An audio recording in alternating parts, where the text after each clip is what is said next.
Welcome back, everyone, to the deep dive. Today, we're really getting into something that, well, affects every single one of us. The science of happiness, looking specifically at 2025. Our goal here, our mission, if you like, is to walk you through the very latest findings, the newest trends in well-being. We'll be exploring how, these big societal shifts and all this new technology are fundamentally changing how we experience happiness. And we've got some great sources lined up, the 2025 World Happiness Report, obviously, but also some really recent groundbreaking research from various top institutions. Yeah, and it's such a crucial topic, isn't it? Not just for, your own personal happiness journey, but also for just making sense of the world right now. This deep dive, it's not just facts and figures. We're aiming to give you some real actionable insights, things you can use to maybe cultivate a bit more happiness yourself and understand its role in, well, everything around us. Okay, so let's dive right in. There's something emerging from the data that's, well, a bit surprising, maybe even a little concerning. It's about how happiness looks across a lifespan. We've always heard about this U-shaped curve, right? Happiest when young, dips in middle age, then back up when older. But that neat picture seems to be changing. It really does seem to be changing. There's recent, really significant data, particularly from the Global Flourishing Study, that's a huge project tracking well-being over several years across different places. And what it's showing is that this classic U-shape, well, it's kind of flattening out. And this isn't just a small statistical quirk. It points to a pretty major shift in how younger generations are experiencing early adulthood. We're seeing young adults, specifically the 18 to 29 group, reporting lower levels of what we call flourishing. That's more than just happiness. It's that sense of purpose, engagement, really thriving. And this drop is noticeable in places like the US, the UK, Germany, Australia, countries where you might not immediately expect it. So yeah, what used to be seen as a peak time for well-being is looking, well, flatter for many. That is concerning, especially since that U-curve idea was so, well, baked into how we thought about life stages. So what are the main ideas, the hypotheses coming out of the research about why this shift is happening, particularly for young adults? Well, the research points towards a few key things stacking up. We're seeing a definite increase in reported loneliness, more anxiety, and yes, a big jump in social media usage. At the same time, there seems to be less participation in those, traditional community activities, things people used to do together in person. There appears to be a pretty strong and frankly worrying link between the rise of smartphones, social media saturation, and increased isolation and mental health challenges among younger people. It's like we're hyper-connected digitally, but maybe the quality of our real-world connections, the face-to-face stuff, is taking a hit, leading to more isolation Okay, paradoxes. right. Let's unpack that a bit because it feels so counterintuitive, doesn't it? All this connection, but maybe less actual connection. This brings us to the role of social bonds, real human interaction. It seems almost primal, that need for face-to-face. Absolutely fundamental. Social connections are just critical.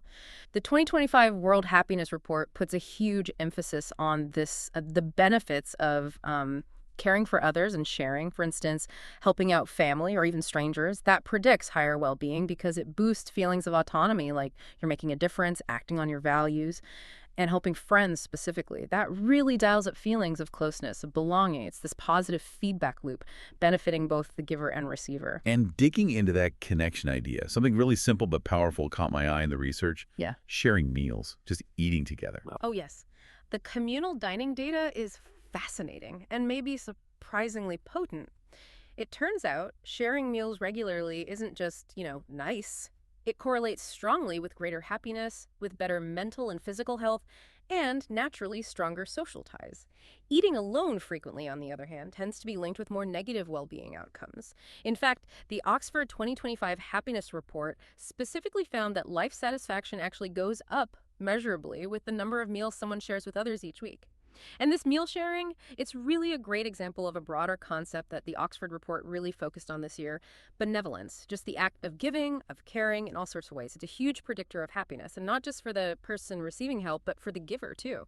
Things like volunteering, donating money, even small things like helping a stranger find their way, they're all linked to higher life satisfaction. And interestingly, the research suggests the biggest happiness boost comes when that act is genuinely voluntary, when you're really motivated by wanting to help, and ideally when you can actually see the positive impact it has. That is powerful, the simple act of giving back. But it makes you wonder, if kindness is so good for us, why do we sometimes seem to, well, underestimate how kind other people actually are. There's something about our perception here, isn't there? Yeah, it's a funny quirk of human psychology. We do tend to underestimate the kindness of strangers and maybe even people we know. There are these famous wallet drop experiments, right, where researchers leave wallets in public places, and consistently, far more wallets get returned than people predict beforehand. Surveys show the same pattern. People usually rate themselves as more likely to do a kind act than they think the average person is. And here's the kicker. Expecting others to be kind, just holding that baseline assumption, is actually a stronger predictor of your own happiness than, say, your past experiences of being harmed or let down. Believing in the good in others seems to really buffer our own well-being. Right, so having that baseline trust Yeah. is key. Okay, so bringing this all together, what does this mean for us day to day? Let's pivot a bit towards actionable stuff. What strategies, what emerging trends can actually help us cultivate well-being in this, well, complex landscape? Well, one area with really solid evidence behind it is mindfulness. Practices like meditation, even just simple deep breathing exercises, they're proven to help reduce stress, improve our ability to regulate emotions, and just generally boost overall well-being. They give us a kind of internal toolkit. And this ties into another really important piece: fostering a sense of purpose, engaging in activities that feel meaningful to you. Remember that World Happiness Report finding. Both the person giving and the person receiving care experience more happiness. It really underlines how altruism, getting involved in your community, isn't just nice, it's deeply beneficial for our own well-being too. That two-way street again. And it's good to see this isn't just staying in the realm of self-help books, right? It's actually Yeah. moving into like education and public initiatives. What's happening there? Yeah, we are definitely seeing that integration more. Take Delhi, for instance. The Directorate of Education there just approved vocational courses on emotional and mental well-being, using things like yoga and mindfulness, and they're rolling this out in hundreds more government schools. And at the university level, places like UC Berkeley, Duke, they're offering popular courses specifically on the science of happiness, studying what actually works. So there's this growing idea that happiness and well-being are things you can actually learn about, skills you can develop. Okay, now for something that sounds a bit futuristic, maybe even controversial, this idea of biohappiness, what exactly is that? It sounds potentially huge, but also complicated. It is complicated, absolutely. Biohappiness is this emerging field looking at enhancing well-being through direct biological routes. So we're talking about things like potentially targeted genetic tweaks or maybe pharmaceutical drugs designed specifically to raise a person's baseline level of happiness. The argument from proponents is, well, could we achieve a state that's better than well? Not just fixing problems, but actively enhancing positive states. But as you said, this immediately brings up huge ethical questions, about fairness, autonomy, what it even means to be human if we start directly manipulating happiness biologically. It's a very active debate. Taking a step back, though, to the bigger picture, Oxford's 2025 Happiness Report reminds us of the consistent main drivers of happiness across different countries. Things like, GDP per capita, economic stability matters, strong social support networks are crucial, having the freedom to make your own life choices, and of course, healthy life expectancy. The exact ranking might shift slightly country to country, but these fundamentals, they keep showing up globally. The Oxford report also dipped into some interesting, maybe complex territory around trust and even politics.